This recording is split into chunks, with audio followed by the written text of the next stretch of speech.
안녕하십니까, 이재필입니다. 자, 뭐 해외 증시 쪽이 미국 시장이 지난 금요일 3월 13일 날 끝난 지난 금요일보다 더 많이 빠져서 끝났네요.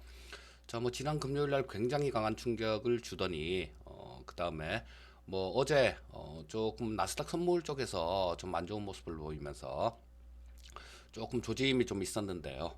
다우 기준으로 12%, 뭐 S&P 500도 11.98%, 저 나스닥도 한 12.32% 정도 급락하면서 상당히 좀 어려운 모습을 보여줬습니다.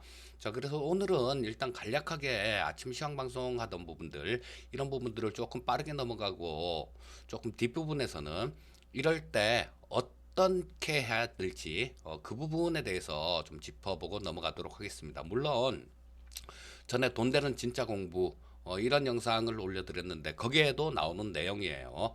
하지만 그때보다도 조금 더 실제로 움직인 모습을 보면서 좀 말씀드리도록 하겠습니다. 사실 뭐 지금 미국 시장이 왜 빠졌습니다. 뭐 어디서 그칠 겁니다. 뭐 이거 좀 의미가 없는 논쟁이죠. 중요한 건 지금까지 어떻게 돼 왔다라는 것보다 앞으로 어떻게 될 것이냐. 지금 이 굉장히 좀 어려운 시기, 이 시기를 어떻게 이용을 해야 될지 그 부분이 아마 가장 중요한 내용일 겁니다. 간략하게 뭐 해외 시장 쪽부터 먼저 좀 짚어보고 넘어가도록 하겠습니다. 자, 다우, 뭐 S&P 500, 나스닥 저 12% 정도 급락하는 모습이었고요. 유럽 증시 쪽도 마찬가지로 좀 안 좋은 모습이었죠. 독일이 5.3% 정도 빠졌었는데 어제 제가 미국 장 시작할 때 그때까지 좀 시장을 보고 있었는데요. 이 유럽 쪽 같은 경우도 좀 10% 넘게 빠졌었어요. 근데 반등이 조금 나왔다고 하는데 요거는 제대로 반영이 안 된 걸로 봐야죠. 자, 미국 시장도 장 초반에 서킷 브레이크 걸려서 뭐 10% 이상 빠졌다가 다시 좀 올라왔다가 재차 밀리는 모습이 나왔는데요. 뭐 그 원인은 트럼프가 뭐 이 코로나 사태가 7, 8월까지도 이어질 수 있다라는 그런 얘기를 하면서 시장을 공포로 몰아넣는 그런 모습이었어요. 자, 그리고 스티븐 무누신 미 재무장관은 코로나19 위협이 끝날 때 증시에 강한 수요가 있을 것이다 이런 얘기를 했고요. 자, 연준은 또다시 뭐 5천억 달러 초단기 유동성을 공급하고 IMF에서도 1조 달러 긴급 대출을 지원할 것이다라는 얘기를 했고요. 뭐 골드만삭스 쪽에서는 좀 무서운 그런 전망을 했는데요. 자, S&P 500 기준으로 S&P 500이 지금 2386포인트죠. 뭐 하긴 뭐 지금 이 속도로 빠지면 뭐 한 10%, 한 15% 정도 더 빠지면 되겠지만요. 2000포인트 근처까지 추락하고 난 다음에 급반등할 것이다라는 뭐 그런 일단 저 분석 자료를 쓴 그런 레포트가 좀 있었네요. 자, 지금 뭐 시장이 백약이 무효입니다. 저 뭐 해외 시장 뭐 어떤 이런 과거에 이런 분석 자료가 안 맞아 들어갈 때가 좀 있었죠. 예를 들면 뭐 IMF 때나 서프라임 모기지론 사태 때 이럴 때 잘 안 맞아 들어갔는데요. 자, 일단 조금 빨리 넘어가고 저 뒷부분에선 그 얘기를 하도록 하겠습니다. 자, 외국인들 오늘도 어제도 여지없이 16,800억 정도를 순 매도하는 모습이었고요. 금융투자 역시 마찬가지 5,300억 정도, 기관 합쳐서 3,465억 정도를 매도를 하는 모습이었고 계속 매도로 일관하는 모습이죠. 외국인들은 그 물량들을 이 개인 투자자들이 다 받아갔습니다. 지금 뭐 반대 매매 물량이 사상 최대가 될 것이다. 뭐 이런 얘기들을 하고 있는데요. 자, 뭐 담보 유지 비율을 정부 쪽에서 얘기를 해서 좀 낮췄는데요. 그래도 담보 유지를 못 하시는 분들이 상당히 좀 많으실 걸로 그렇게 생각됩니다. 자, 수급 쪽, 현물 쪽 수급 별로 안 좋은 모습이었어요. 자, 뭐, 코스닥 시장 쪽도 마찬가지 외국인들 149억 정도 사고, 기관 193억 정도 팔면서 좀 안 좋은 모습이죠. 자, 선물 수급이 지금 요게 종가에는 1,700억 정도 외국인들 순매수로 잡히는데요. 장중 내내 이게 순매도했어요. 그리고 종가 무렵에 조금 순매수로 돌아섰는데, 자, 1,700억 정도 매수한 게 저게 조금 무력화시키는 일이 있었죠. 어제 저 야간 선물 시장을 이렇게 좀 봤었는데요. 자, 야간 선물 시장에서 이 외국인들이 처음에 초반에는 매수도 좀 있었습니다. 기술적 반등이 나올 수도 있다라는 거, 그런 기대감을 조금 갖고 있었나 봐요. 이 외국인들도 뭐냐면 어제 G7 정상들의 화상회의가 있었습니다. 그래서 거기서 어떤 대책이 나올 것이다. 자, 이렇게 예상을 했는지 어제 장 초반에는 조금 뭐 한 많을 때는 한 800계약 이상까지도 순 매수를 하는 모습이었는데요. 자, 뭐 오후장 들면서 이거를 외국인들이 저 야간 선물 시장에서도 한 3,400계약 정도를 순 매도로 바뀌었어요. 오늘 아침에 끝난 시장에서는. 그래서 이 외국인들 1,700억 정도 순매수는 오늘 상태에서는 뭐 그렇게 큰 의미는 없는 그런 숫자가 아닌가 싶은 생각이 들고요. 저 옵션 시장 쪽에서는 저 외국인들하고 금융투자 전부 다 콜옵션을 매수를 하고, 저 외국인들이 콜옵션을 한 352억 정도를 매도하고, 금융투자는 풋옵션을 외국인들이 352억 정도 매도, 금융투자는 104억 정도를 순 매수했습니다. 외국인들은 뭐 어제도 한 400억 정도 이렇게 지난주에 이렇게 풋 쪽을 좀 매도를 많이 하는 모습이었어요. 자, 요거는 원론적으로 보면 주가가 크게 빠지면 손실이 정말 크게 이렇게 늘어나는 그런 포지션이라서 아마 이 외국인들 같은 경우도 더 이상의 급락은 그렇게 원치 않는 그런 모습이다라고 좀 볼 수 있을 거고요. 뭐 오늘 아침에는 지난 밤에 끝난 해외 시장 쪽, 미국 시장 쪽이 블랙 먼데이, 그러니까 1987년 10월 29일이죠. 블랙 먼데이 때 뭐 한 22% 정도 빠졌습니다. 그리고 그거 이후로는 가장 많이 빠졌어요. 역대 두 번째로 강한 하락이기 때문에 뭐 오늘 아침에 조금 저 시장이 두들겨 맞고 나오는 거, 이런 부분들은 좀 불가피한 그런 모습이다라고 말씀드릴 수 있겠고요. 자, 일단 뭐 옵션 수급까지 간략하게 좀 짚어봤고요. 자, 이거를 한번 보여드리고 싶었어요, 제가. 자, 요거를 코스피 시장 차트를 좀 놓고 보도록 하겠습니다. 자, 전체적으로 우리나라 주식시장이 1980년 1월 3일 날 개장을 했습니다. 그리고 그게 그 1월 3일 날 시작할 때 시가총액을 100으로 놓고 지수를 산정한 건데요. 참 이게 차트가 나오는 건 지금 HTS 상에서 나오는 거는 1985년도부터 나와요.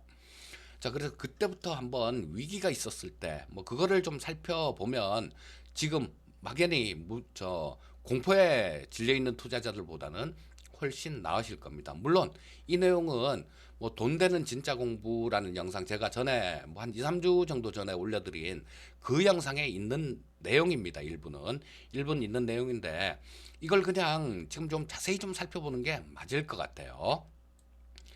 자, 보시면 이때 큰 위기라고 우리 지금 기억나는 부분들이 IMF 때, 그리고 서프라임 모기론 사태 때, 이 두 가지를 가장 큰 위기였다라고 말씀드릴 수 있겠죠. 자, 그래서 그때 당시에 우리 90년대 중반에 약 1145포인트 정도를 찍었었네요. 1994년도에. 그리고 그 주가가 계속 이렇게 하염없이 떨어지기만 했죠. 자, 계속 떨어지면서 일단 뭐 박스권으로도 볼 수 있는데, 자, 그래도 고점이 이렇게 낮아지면서 자, 밀리는 그런 모습들이 나왔습니다. 그리고 여기서 뭐 저 박스권 하단부 이탈시키면서 자, 급락하기 시작했는데 이때가 IMF로 가는 그런 길이었어요. 이때도 저는 저 주식 투자를 하고 있었습니다. 근데 그때 사회초년병 시절이었죠. 이때 제가 깡통을 경험했어요. 자, 대동은행이라는 주식, 그게 상장이 됐었는데, 제가 다니던 회사, 제가 첫 직장은 중소기업 총무과 직원이 제 첫 직장이었습니다. 근데 그 회사하고 같이 상장된 대동은행이라는 회사, 은행은 안 망한다라는 뭐 그런 것 때문에 뭐 있는 돈 없는 돈 다 털어서 직장 생활에서 월급 받는 돈 이런 거 다 털어서 주식을 매수를 했어요. 그런데 그때 깡통이 났습니다. 그런데 그때를 한번 생각을 해보면요. 자, 이거 처음에 IMF를 구제금융을 신청을 한 게 97년도죠. 97년도 11월 달에 우리나라가 저 IMF 구제금융을 신청을 했었는데요. 자, 이때쯤 되겠네요. 자, 이때쯤 돼서 이때쯤 어디쯤 될 것 같습니다. 자, 그러고 난 다음에 반등이 한번 나오죠. 자, 이게 뭐 악재 노출 이런 부분으로 해석을 했을 겁니다. 그리고 지수 자체는 정말 강하게 이때 뭐 저 원달러 환율이 뭐 2,500원 막 2,800원 이렇게 갔었죠. 그리고 저 IMF에서 요구했던 그 혹독한 것들 뭐 금리도 마찬가지 우리나라 금리가 뭐 한 예금 금리가 이때 당시에 20% 30% 이렇게 주던 그런 시절이었습니다. 자, 그러면서 그러다 보니까 굉장히 혼란스러웠죠. 이때 IMF 때 그 뭐 어제까지 뭐 10억, 20억씩 그때 돈으로 1, 20억이면 굉장히 큰 돈이죠. 이렇게 갖고 계시던 분들이 뭐 그냥 길거리에 나앉고 그다음 대기업 뭐 한보 부도나고 그다음에 뭐 기아차도 휘청거리고 기아차도 부도가 났갖고 요게 현대차로 인수가 된 거죠. 자, 그러면서 정말 어려운 시기를 겪었어요. 그런데 여러분들 이거 한번 생각을 해보시면요. 이때 IMF 때요. 이때 주식을 한다 그러면 어떻게 봤을까요, 사람들이? 미친놈이라 그랬습니다. 야, 네가 드디어 미쳤구나. 저도 역시 이때 그 전에 뭐 다 대동은행 깡통 나고 그러고 난 다음에 조금 있던 돈으로 이때도 주식 투자를 했었는데요. 친구들이 저한테 야 임마 그거 모르는 애들 모르는데 주식시장에서 닭게 먹지 말고 술이나 먹자 그걸로 그런 얘기들을 했었습니다. 그리고 주식하면 미친놈이었어요 이때는. 근데 지금 지나놓고 보면 어떻게 됩니까? 가장 큰 기회였던 거예요. 자, 이때 삼성전자가 액면 분할전 가격으로 37,000원대까지 빠졌고 전체 동전 증권주들 이런 것들은 다 동전주였습니다. 500원, 600원 이랬던 시기였어요. 그때 감히 무서워서 주식을 살 수 있는 사람은 거의 없습니다.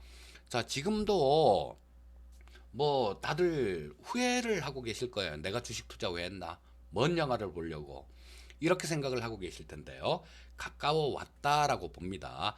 지금 이미 뭐 우리나라 시장 같은 경우는 한 23% 정도 고점에서 하락한 모습인데요. 물론 저기 2018년도 저 4월 1월 달 그때 2600포인트를 찍었죠. 그리고 제가 2018년도 한 5월 달쯤에 우리 저 VIP 회원님들 그때 유료로 리딩을 할 때니까요.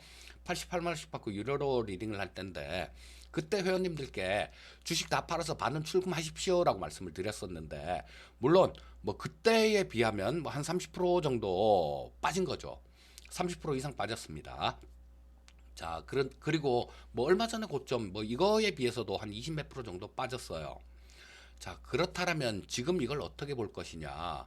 저는 단연코 말씀드립니다. 기회로 보셔야 된다라고 말씀드릴 수 있을 것 같아요. 자, 일단 가장 크게 돈을 번 사람이 IMF 때 주식을 산 사람입니다. 그리고 자, 2008년도 서프라임 모기지론 사태 때 그때 움직임을 한번 보도록 하겠습니다. 자, 이때죠, 이때. 이때인데요. 자, 이때는 어땠을까요? 처음에 뭐 그랬어요. 원래 이 위기라는 거는 someday, sometime 어느 날 갑자기 옵니다. 그리고 저 역시도 마찬가지 이 코로나라는 게 이렇게 불과 뭐 한 2, 3주 전까지만 하더라도 이렇게 어렵게 위기로 이어질 걸로 생각을 하진 않았어요. 하지만 터져버렸습니다. 지금 그 주식시장에서 오래 있다 보면 그런 것들이 있어요. 좀 휴먼 인덱스 뭐 이런 것들이 있습니다. 최근 들어서 친구들한테도 그렇고 전화가 자주 옵니다. 야, 이거 어디까지 빠질 것 같냐, 제피라. 또 옛날에 알던 분들 같은 경우는 전문가님 이거 어디까지 빠질 것 같습니까? 그리고 어제는 증권회사 현역으로 근무하고 있는 동생한테서 전화가 왔었습니다. 와, 형님 장 어떻게 보세요? 와, 미치겠는데요? 이런 얘기를 하더라고요. 자, 사람이 미치고 그렇게 정말 불안할 정도, 이 정도로 주가가 빠졌다라는 얘기죠. 물론, 뭐 오늘이 바닥이 될지 내일이 바닥이 될지 그 부분은 지나놓고 봐야지 알 수 있는 거고요. 그 부분을 좀 빨리 체크를 하시려면 저 수급들 그래서 제가 수급들을 좀 장중에 면밀하게 봐야 된다라고 계속 드리고 있죠. 자, 그거는 날짜를 딱 집어 예상을 할 수는 없고 수급들을 보면서 자기가 풀어가는 수밖에 없습니다. 자, 그리고 이 수급들이 좀 풀리면서 저 선물하고 현물의 가격 차이, 베이시스라 그러죠. 자, 이 가격 차이가 다시 콘텐츠로 돌아오고 이런 과정이 생기면 그때가 바닥이 될 겁니다. 요거는 예상할 수는 없는 부분이고 점검하면서 체크를 하는 수밖에 없어요.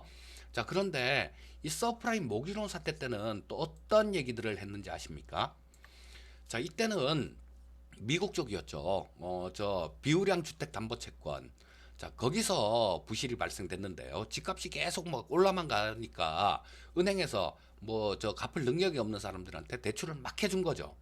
자, 그런데 여기서 터져버린 거예요. 자, 그것만 터졌으면 아, 이게 얼만지 아니까 이 부분이 좀 쉽게 해결될 수 있었다라고도 볼 수 있었겠지만 이때 당시 나온 얘기는 그게 아니었어요.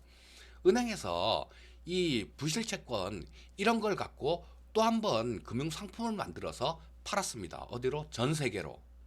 그래서 이때 당시에도 나온 얘기가 야, 부실 채권이 전 세계에서 부실 채권이 얼마가 될지 아무도 모른다. 그렇기 때문에 이거는 뭐 해결할 수가 없는 위기다. 이런 얘기들을 했습니다. 이때도. 지금 그런 얘기들을 하죠. 코로나19. 자, 이거는 사람이 해결할 수 없는 문제다. 이런 얘기를 하면서 트럼프도 뭐 7월, 8월까지 갈 수도 있다라고 얘기를 했죠. 그런데 저는 이때 불확실성이 서프라임 모기론 사태 때 불확실성이 지금보다 더 컸다라고 봅니다. 왜? 자, 이 코로나 같은 경우는 시간이 지나면 약이 개발될 거예요. 물론 그 개발되고 뭐 해결이 되겠죠. 코로나 같은 경우는 분명히 해결이 될 겁니다. 그리고 뭐 중국 지금 거의 극복이 돼 가죠. 우리나라 같은 경우도 발병자 수 많이 줄어들면서 극복이 돼 갑니다. 자, 지금 유럽 막 창궐하고 있고 미국 쪽도 많이 늘고 있는데 이 부분이 얼마나 갈 것 같습니까? 그렇게 많이 오랜 시간이 가진 않을 거예요. 그렇다면 자, 이 코로나가 어느 정도 잡히고 난 다음에는 어떻게 되겠습니까? 시장에 남아 있는 건 뭘까요? 각국에서 지금 미국 연준에서 최근에 1.5%나 금리를 확 낮춰버렸습니다. 그리고 유동성을 풀어요. 우리나라 같은 경우도 뭐 어제 저 금통위에서 금리를 0.5% 인하를 하면서 또 이 추경 편성하면서 또 유동성을 풀 겁니다. 그리고 문 대통령께서도 아침에 나온 뉴스들 살펴보다 보면 뭐 추경 한 번으로 끝나지 않는다 이런 말씀도 하셨어요.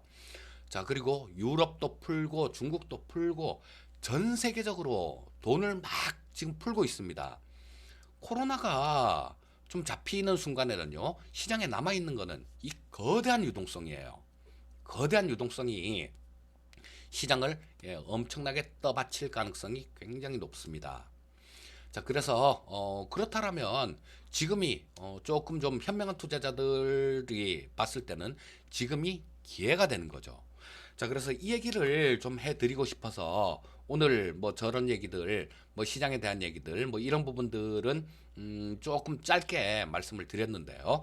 자, 이 영상 뒤에 그런 것들 있죠. 돈 버는 진짜 큰 기회는 이런 이 영상을 제가 영상 뒤편에 붙여 놓을 테니까요. 자, 그거 못 보신 분들은 꼭 보시고요. 자, 우리 유튜브 승부사 이재필 그 구독자 여러분들 힘내시고요. 분명히 지나갑니다. 그리고 또 그렇게 길지 않은 시간에 해결이 될 거예요. 바꿔 얘기하면 지금 굉장히 공포스럽습니다. 오늘도 미증시 12%씩 이렇게 빠졌으니까 엄청나게 공포스러울 거예요. 자, 이런 부분들이 그렇게 멀리 가지 않을 거다라는 게 보이고 있죠, 지금. 그렇기 때문에 이 보이는 위기들 단 뭐 몇 월 며칠 날 끝납니다. 이런 게 아니에요. 사례를 보면 답이 나와요. 중국 거의 해결돼 가고 우리나라 같은 경우도 많이 줄어들고 지금 유럽 쪽이 피크 치고 있고 미국 쪽 발생되고 있는데 한 바퀴 쭉 돌고 나면 이런 부분들이 해결이 난다라고 봐야 되겠죠. 그러면 그때부터는 또 유동성 잔치가 시작될 겁니다. 즉 산자들의 축제가 시작될 거예요. 이때 기억이 납니다. 이때 분명히 기억이 나는데 제가 그때 증권회사 근무할 때 했어요. 그때 우리 고객분들한테 뭐 고객분들하고도 좀 친했으니까요. 자, 이렇게 객장에 오시는 분들한테 사장님 저기 은행에 짱 박아놓은 돈 있으시죠? 갖고 오세요. 갖고 오셔갖고 지금 LG화학 사세요. 그리고 이거는 한 3년, 2, 3년 정도 뒤에 절대로 팔지 말고 계시다가 2, 3년 뒤에 한번 보세요. 어떻게 돼 있는지. 그런 말씀을 드렸습니다. 자, 그게 뭐 결국은 뭐 5만 원대 후반, 6만 원대 초반. 그때 LG화학을 다 샀었고요. 그다음에 기아차도 많이 사드렸어요. 5천 원대. 자, 그거 결국은 2, 3년 뒤에 어떻게 됐습니까? 열 몇 배씩 다 올랐습니다. 자, 그래서 요럴 때 종목을 똘똘한 놈을 잘 찾아서 투자를 하게 된다라면 분명히 그게 정말 큰 돈이 되는 그런 자산일 겁니다. 자, 오늘 아침에는 좀 이 뭐 시장에 대해서 말씀드리는 것들 이런 것들은 조금 의미가 없을 것 같아서 자, 이런 얘기를 좀 말씀드렸습니다. 자, 오늘도 성공 투자하시고요. 자, 항상 건강하시고요. 자, 뭐 좋은 하루 되시기 바라겠습니다. 이런 인사가 조금 어울리진 않을 것 같은데요. 그래도 좋은 하루 되시기 바라겠습니다. 감사합니다.